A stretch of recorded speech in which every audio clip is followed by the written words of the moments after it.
બોટાદમાં રેલવે પ્રશાસનના પાપે વાહન ચાલકો મુશ્કેલીમાં મુકાયા છે। વાત એમ છે કે હરણીકુઈ રોડના ગરનાળામાંથી ભારે વાહન પસાર ન થાય તે માટે રેલવે વિભાગે બંને તરફ એંગલ લગાવી હતી, પરંતુ આ એંગલ તૂટતા નાના વાહન ચાલકો માટે જોખમી સાબિત થયો છે। વાહન ચાલકોની માંગ છે કે પ્રશાસન તાત્કાલિક આ એંગલનું સમારકામ કરાવે, નહીં તો ગમે ત્યારે મોટી દુર્ઘટના સર્જાશે।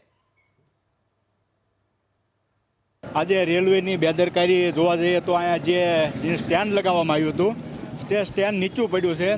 લગભગ અધિકારીઓ અહીંથી રોજ સવારથી સાંજ સુધી એની ગાડીઓ લઈને નીકળે છે, છતાં આ ધ્યાનમાં આવ્યું નથી। અહીંયા લગભગ એક્સિડન્ટ થવાની સંભાવના છે। અહીંયા હજારો માણસોની સંખ્યામાં વાહનો નીકળે છે।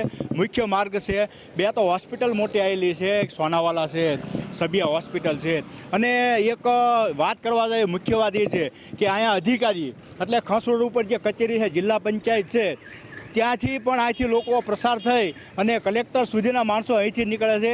આ કોઈ ધ્યાન ઉપર આવ્યું નથી અને અકસ્માત બનવાનો છે, પાક્કું છે।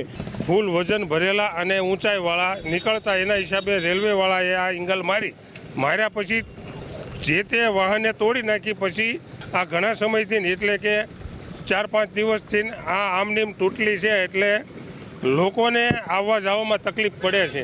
કોઈ કર્મચારી આની ઉપર ધ્યાન દોરતા નથી। બોટાદ શહેરનો નવનાળા વિસ્તાર કે જ્યાં હજારોની સંખ્યામાં દિવસ રાત અહીંથી વાહન પસાર થતા હોય છે। દ્રશ્ય જોઈ શકો છો, રેલવેનું આ નવનાળું કે જ્યાં અહીંથી ગઢડા જવા માટે આ બાયપાસ રોડ કહી શકાય તે પ્રમાણેના વાહન અહીંથી પસાર થતા હોય છે। આ જ રોડ ઉપર સરકારી સોનાવાલા હોસ્પિટલ જવાનો પણ મુખ્ય માર્ગ કહી શકાય, તો અન્ય એ ખાનગી હોસ્પિટલ જવા માટે પણ અહીંથી જવાનું હોય છે।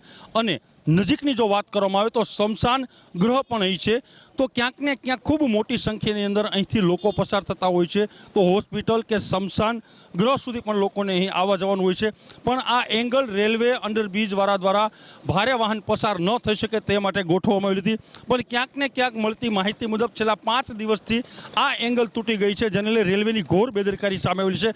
કારણ કે દ્રશ્યમાં જોઈ શકો છો કે હાલ વાહન ચાલકોને ન છૂટકે રોંગ સાઈડમાંથી એટલે કે સામે વાહન પસાર કરવા પડે છે। અકસ્માતની શક્યતા સાથેના વાહન પસાર થઈ રહ્યા છે। રેલવેની ઘોર બેદરકારી વચ્ચે ક્યાંક ને ક્યાંક આ તૂટેલા એંગલના કારણે અકસ્માત સર્જાઈ શકે છે, લોકોના જીવ જોખમમાં મુકાય છે અને લોકોના મૃત્યુ પણ થઈ શકે છે। તો જવાબદાર કોણ, એવા સ્થાનિકોના અનેક પ્રશ્નો છે। ત્યારે તાત્કાલિક ધોરણે જો રેલવે તંત્ર દ્વારા કામગીરી કરવા નહીં આવે તો મોટા અકસ્માતની પણ સંભાવના અહીં આ સ્થિતિને લઈ જોવા મળી છે। મહિપાલ વાઘેલા, ABP અસ્મિતા, બોટાદ।